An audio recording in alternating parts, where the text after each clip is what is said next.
Hello Prabhas brother, నిన్ను ఆంధ్రప్రదేశ్ తెలంగాణలో ప్రతి ఒక్క ఇంట్లో ఉన్న కుర్రోడు అడ్మైర్ అయ్యారు, ఇన్స్పైర్ అయ్యారు, నిన్ను ఫాలో అయ్యారు, నీ ఇన్నోసెన్స్ని లవ్ చేశారు. బాహుబలి అనే సినిమా తర్వాత నువ్వు సాధించిన గెలుపుని ప్రతి ఒక్కరి గెలుపుగా ఎంజాయ్ చేశారు. తెలుగు సినిమా ఇండస్ట్రీ ప్రపంచానికి పరిచయం ఇవ్వడానికి నువ్వు ఒక బ్రిడ్జ్ అయ్యావు. అటువంటి నువ్వు నీ కెరీర్ని ఎటువంటి వాళ్ళతో సెట్ చేసుకుంటున్నావో ఒక్కసారి ఆలోచిస్తున్నావా?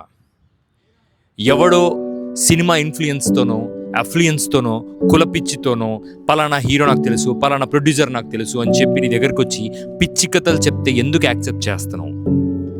నీ స్థాయిని నువ్వెందుకు తగ్గించుకుంటున్నావు?